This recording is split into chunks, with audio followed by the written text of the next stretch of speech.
시청자 여러분 안녕하십니까? MBN 주말 뉴스와이드 시작합니다. 한 주간에 있었던 이슈 네 분 모시고 자세히 이야기 나눠보도록 하겠습니다.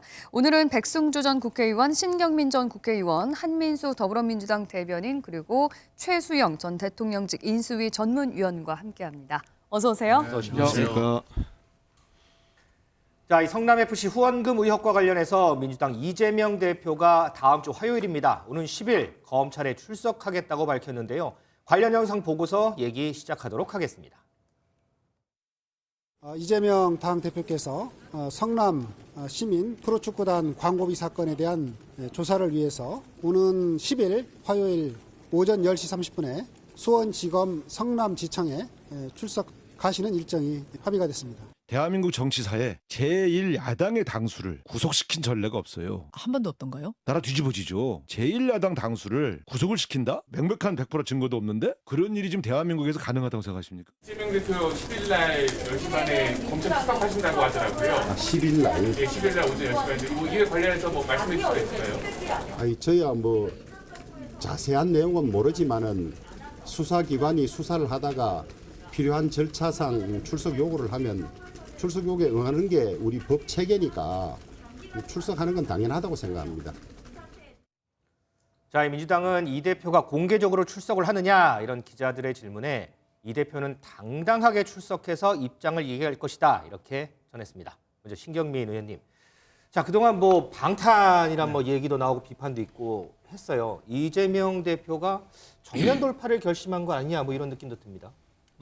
지금까지 해온 이재명 대표의 논리상으로 봤을 때 일단은 나가지 않을 수가 없고요.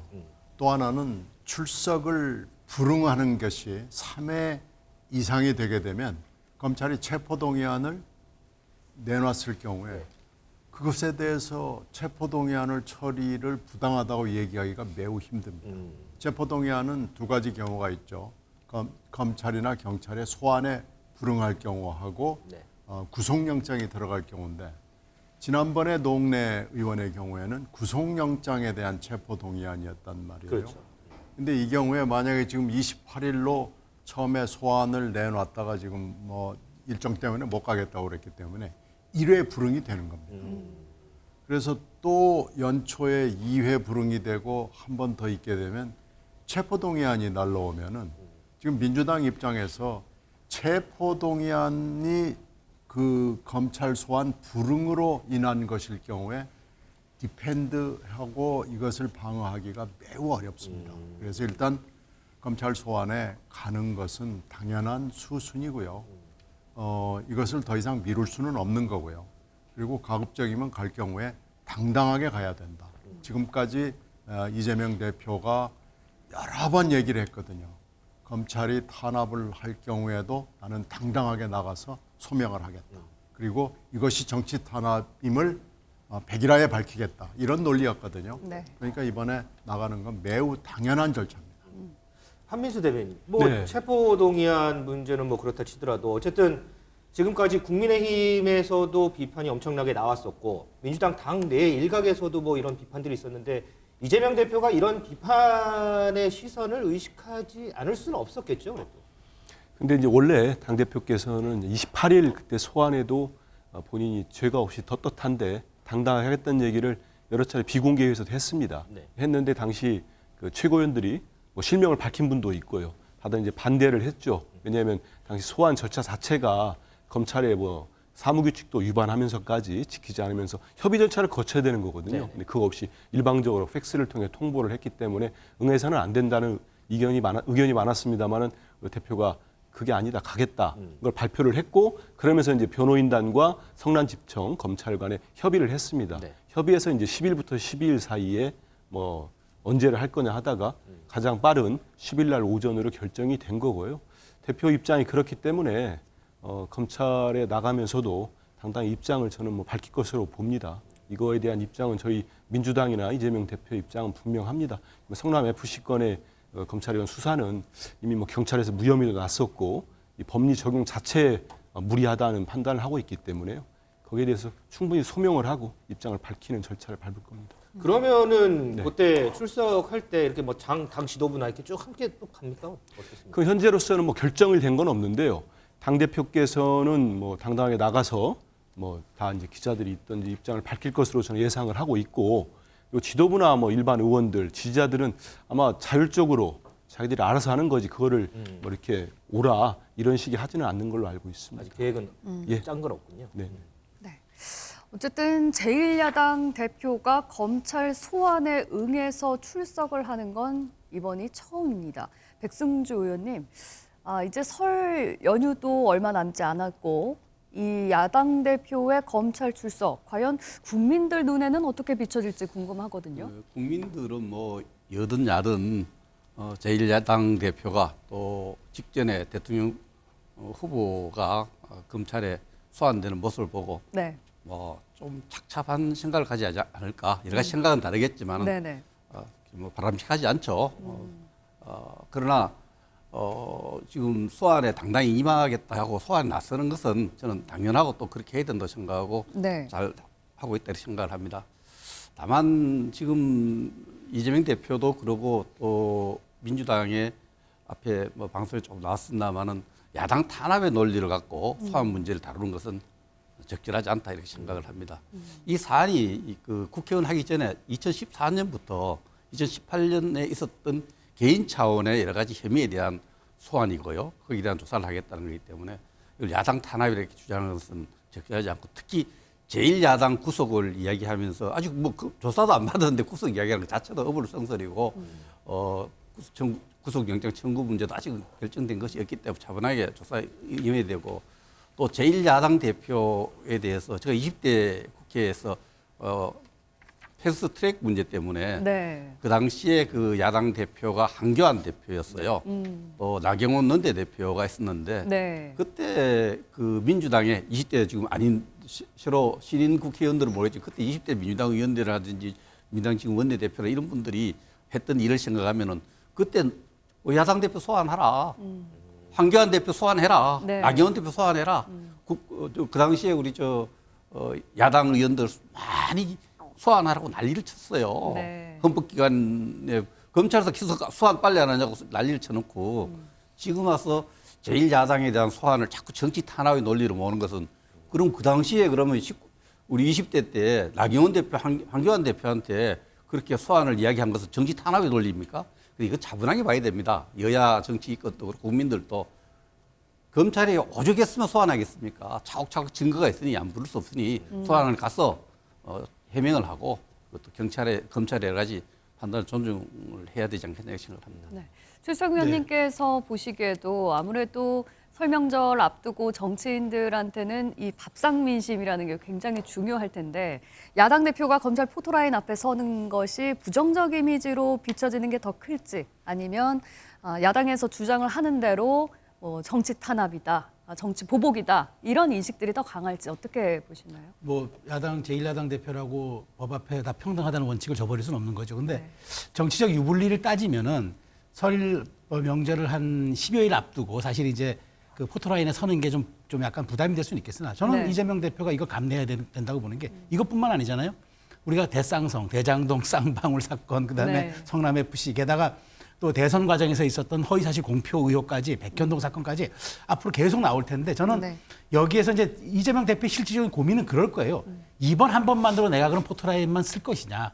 앞으로도 계속 사건이 이제 진행이 되다 보면 이제 증거가 쌓이면 다시 또 계속 소환할 텐데, 이미 네. 대장동 같은 경우도 김만배 씨가 조만간 이제 다시 진술하게 되면 마지막 이제 퍼즐 단계인 이재명 대표를 또 부를 수도 있는 거고. 네. 이제 이런 사안들에 대해서 과연 그러면 이번 한 번만으로 내가 그냥 이번 대장동, 그러니까 성남 FC 사건만 나가고 다른 건 안 나가느냐, 이런 것도 저울질할 것 같아요.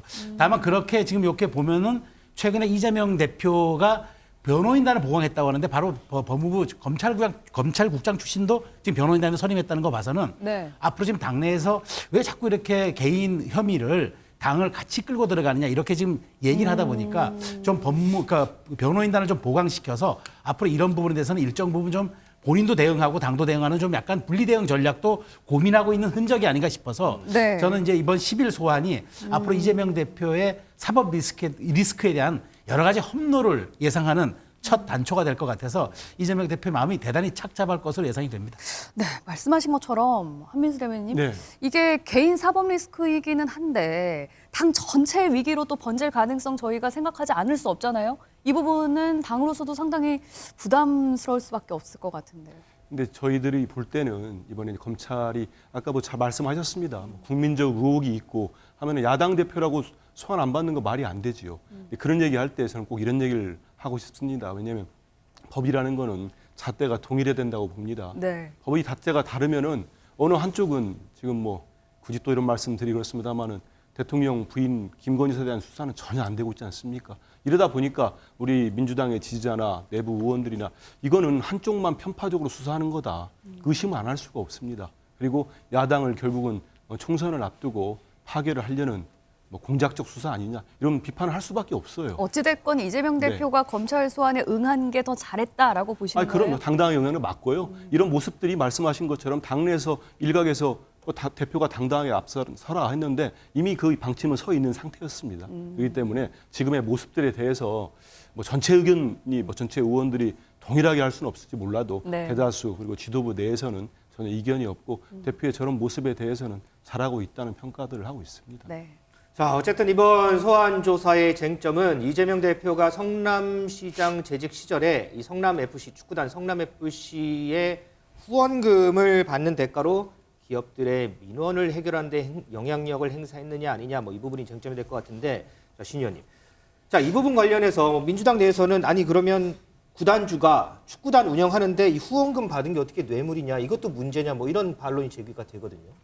그렇죠. 이렇게 되면은 이제 기초자치단체장, 광역자치단체장도 마찬가지입니다만은 굉장히 많은 지역의 민원들이 있잖아요. 네. 그 민원을 해소를 할 경우 이게 의심을 받을 수밖에 없는 것이고, 그렇게 되면 이제 이런 똑같은 경우가 경남 FC가 있거든요. 경남 FC의 구단주를 지냈던 기초자치단체장이 국민의힘 출신이고 네. 지금 현직에 있는 분들이거든요. 김태호 그리고 홍준표 뭐 이런 분들이기 때문에 그러면 이것도 수사를 해라라는 얘기가 민주당 한쪽에서 나오는 거죠. 네. 그럼 경남 FC는 왜 수사 안 하고 성남 FC는 이렇게 수사를 받아야 되느냐라는 문제 제기가 그래서 이제 나오는 겁니다. 그러면 기초자치단체장이 움직이고 무슨 결정을 내릴 때마다 이런 식으로 하게 되면은 기초자치단체장은 그러면 4년 동안 아무것도 하지 마라. 그래야만이 법망으로부터 벗어날 수 있지 않느냐라는 그런 얘기를 항변을 할 수 있는 거죠. 지금 이 대목을 이재명 대표가 얘기를 하는 거고요. 그리고 이제 경찰이 무혐의를 한 것을 다시 했을 때는 뭔가 새로운 증거를 가지고 나와야 되지 않느냐. 만약에 경찰이 무혐의를 한 증거를 그대로 가지고 법의 해석만 달리할 경우에는 이재명 대표로서는 매우 억울한 거 아니겠느냐라는 이런 포인트들이 있죠. 그런데 이제 반대의 포인트들이 물론 있습니다. 이 광고비가 성남FC가 광고 효과가 그렇게 크지 않습니다. 그런데 광고비 문제가 액수가 좀 커요. 네. 이게 160억, 170억 뭐 이러기 때문에 네. 성남FC 정도의 광고 효과를 가지고 이렇게 거액의 광고비가 간 것이 과연 적합한 것이냐. 그리고 이 광고를 의뢰했던 회사들에게 반드시 또 보상이 있었단 말이에요. 그 보상도 굉장히 액수가 크단 말이에요. 이제 이런 대목에 대해서는 이재명 대표가 가서 소명을 해야 되겠죠. 그리고 나는 이것과 무관한 기초자치단체장으로서 성남FC 구단주로서 결정을 내린 것일 뿐이다라는 걸 소명을 해야 될 것이고, 그래서 지금 검찰과 어떤 창과 방패를 가지고 싸울지는 잘 모르겠습니다. 네. 근데 지난번에 우리가 체포동의한 노웅래 의원의 경우에 전혀 검찰 수사 과정에서 나오지 않았던 완전히 새로운 깜짝 서프라이즈를 가지고 법무장관이 국회 본회의장에서 얘기를 했단 말이에요. 네. 그러니까 만약에 이번에 내일 모레 다음 주 화요일에 있을 소환에서 성남지청이 새로운 증거를 탁 들이밀면은 그건 또 좀 얘기가 달라지겠죠. 그러나 지금 현재로서는 특별한 얘기는 없단 말이에요. 그래서 일단은 소환하고 그날 아마 하루 종일 조사가 진행이 될 텐데 그 조사를 지켜보고 민주당으로서 입장을 정리하고 이 대표도 마찬가지죠. 네. 백 의원님, 그 이제 또 반대편에서 하는 얘기를 들어보면 왜 저 지난 국정농단 사태 당시에 이 최소원 씨가 스포츠 영재센터를 통해서 기업들한테 이제 기부금을 받고 이게 이제 제3자 뇌물죄로 인정이 됐단 말이죠. 그때하고 뭐가 다르냐 또 이런 반론도 제기가 되는데. 예, 지금 드러난 내용으로 봤을 때 법률가들이 판단할 때 범죄 구성 논리상 제3자 뇌물죄로 혐의를 두고 거기에 따라서 기소할 가능성이 많다 이런 주장이 많지 않습니까? 그래서 지금 문제는 6개 기업에 160억 원의 후원금을 성남 FC가 받았는데 아무런 대가 없이 받았으면 그 후원한 기업들께 상장을 드려야죠. 시장한테 상장을 드려야 되는데 네. 그러나 160억 후원을 받는 대가로 거기에 대가를 받기 위해서 행정행위를 했다는 거죠. 여러 가지 특혜를 줬다는 거죠. 이 부분은 범죄죠. 무슨 거기에 돈을 받기 위해서 행정행위를 하고 거기다 돈을 제3자를 통해서 받고 또 거기에 또 직접 그 지금 언론 보도 일부 보도에 따르면 그 6개 기업의 의사결정자들에게 직접 만난 흔적도 지금 보도되고 있지 않습니까? 일단 보도에 그런 따르면. 부분이 앞에 최소원 3자 뇌물 사건보다는 몇 배 강한 범죄 혐의를 둘 수 있다 이런 주장이 성립되고요. 그리고 이 사건이 이미 경찰에서 무혐의 종결됐는데 왜 다시 하느냐. 이미 1차 무혐의 종결된 사건인데 그렇죠.